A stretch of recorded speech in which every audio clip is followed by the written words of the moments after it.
کام نہ آیا محشر میں کچھ ان کی رحمت کے سوا، کام نہ آیا محشر میں کچھ ان کی رحمت کے سوا، اور شامیانہ نہیں خورشید قیامت کے لیے، شامیانہ نہیں خورشید قیامت کے لیے، کالی کملی کے سوا، چادر درد کے سوا۔ مرتبہ حضرت صدیق کا ہے یہ سید، بہت ہی زیادہ نہیں، یہ ان کے اشعار میں آپ کی خدمت میں پیش کر رہا ہوں۔ ہمارے مجدد صاحب عقائد کی بات کر رہے تھے اور ہمارے علامہ صاحب فرما رہے تھے کہ پروفیسر علامہ محمد حسین عاصی عقائد کا ذکر اشعار میں کرتے ہیں اور عقائد کا دفاع کرتے ہیں۔ بزرگوں کی تعلیمات یہی ہیں۔ محدث عالمین فرماتے ہیں مرتبہ حضرت صدیق کا ہے یہ سید، ہر فضیلت کے وہ جامع ہیں نبوت کے سوا، ہر فضیلت کے وہ جامع ہیں نبوت کے سوا۔ ایک شعر میں سب کچھ بیان کر دیا، عقیدہ بھی آ گیا، فضیلت بھی آ گئی۔ مرتبہ حضرت صدیق کا ہے یہ سید، ہر فضیلت کے وہ جامع ہیں نبوت کے سوا، نام ہی نام ہے جو کچھ ہے حقیقت کے سوا، راستہ کوئی نہیں ان کی شریعت کے سوا۔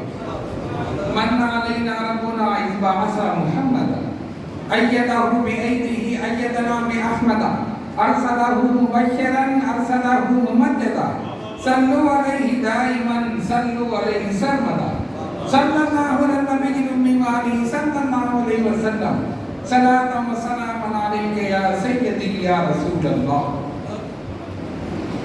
میرے محترم صاحب تصانیف کثیرہ حضرت علامہ غلام مصطفیٰ پروفیسر غلام مصطفیٰ صاحب مجددی دامت برکاتہ العالیہ و حضرت علامہ غلام دستگیر صاحب دامت برکاتہ العالیہ، حضرت علامہ مفتی شاہد اقبال دامت برکاتہ العالیہ، حضرت علامہ مجاہد علی نعیمی صاحب دامت برکاتہ العالیہ، حضرت علامہ منیر نقشبندی صاحب، قاری قاسم صاحب اور علامہ پروفیسر محمد سعید صاحب دامت برکاتہ العالیہ و دیگر حاضرین محفل، السلام علیکم ورحمۃ اللہ وبرکاتہ۔ سب سے پہلے آپ تمام حضرات کا میں قلب کی گہرائیوں سے شکریہ ادا کرتا ہوں کہ آپ نے اس کم علم بلکہ بے علم آدمی کو علماء کی محفل میں بلایا۔ میں تو علماء کو سننے کے لیے آیا تھا، یہاں پہ سنانا پڑا۔ سنانے کا کام سننے سے زیادہ مشکل ہے، اور موضوع بھی بڑا بہترین رکھا، تعلیمات اولیاء اللہ۔ سب سے پہلے یہ سمجھنا چاہیے کہ ان بزرگان دین اور یہ کاملین کی تعلیمات کیا ہے۔ جو قرآن کی تعلیم ہے وہی بزرگان دین کی تعلیم ہے، جو شریعت کی تعلیم ہے وہی اولیاء کرام کی تعلیم ہے۔ اس سے ہٹ کر اگر کوئی پیر، کوئی شیخ آپ کو نظر آتا ہے تو آپ سمجھ لیں کہ وہ رہبر کے روپ میں رہزن ہے۔ رہبر اور رہزن کو پہچانو۔ اچھا یہی ہے نا، لباس وہی ہے لیکن عقائد درست نہیں۔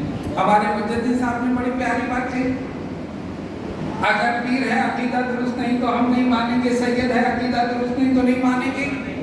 عقیدہ پہلی چیز ہے نا، بنیاد۔ جب تک بنیاد مضبوط نہ ہو تو آگے عمارت اسی لیے ہر ایک کے ہاتھ پر بیٹھ مت کرو، پہلے دیکھ لو۔ ایک مثال میں آپ کو دے دوں تاکہ مثال آپ کے سمجھ میں آ جائے، اگلی بات سمجھ میں آ جائے۔ قرآن مجید فرقان حمید کی چند آیات بینات تلاوت کرنے کا شرف حاصل کیا۔ الف لام میم ذالک الکتاب لا ریب فیہ ھدی للمتقین، یہ قرآن ہدایت ہے متقین کے لیے، ٹھیک ہے۔ لیکن دوسری طرف کہاں ھدی للناس، ہدایت ہے لوگوں کے۔ اب دو چیزیں ہوگی، ایک طرف قرآن کہہ رہے ہیں متقین کے لیے ہدایت، دوسری طرف لوگوں کے لیے ہدایت.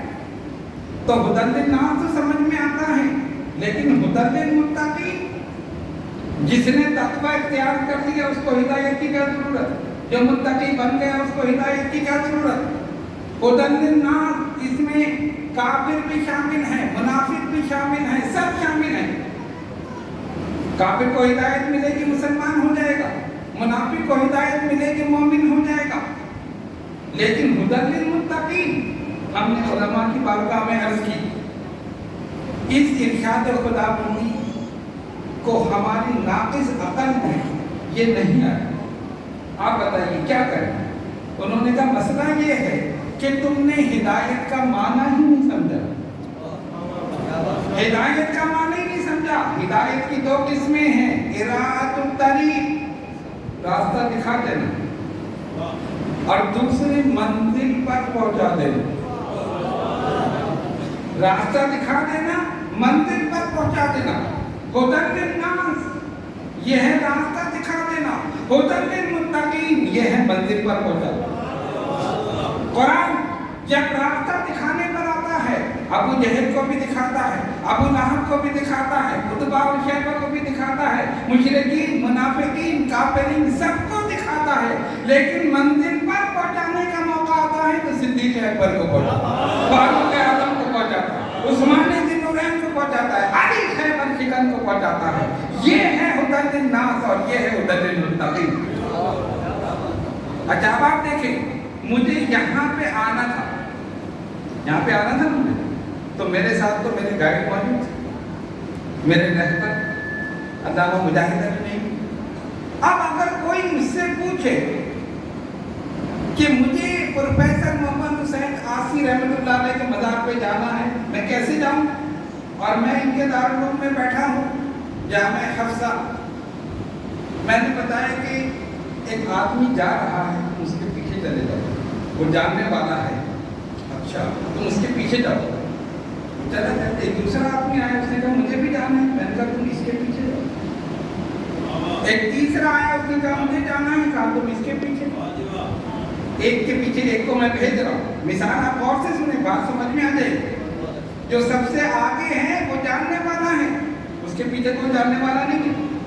دوسرے کو پہلے کے پیچھے بھیجا، تیسرے کو دوسرے کے پیچھے، چوتھے کو تیسرے کے پیچھے. یہ سب کو میں بھیج رہا ہوں، لیکن ایک نصیحت کر رہا ہوں، قدم رکنے نہ پائے، نظر ہٹنے نہ پائے.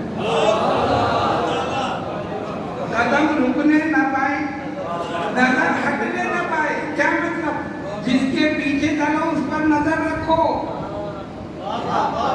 جس کے پیچھے چلو اس پر نظر رکھو.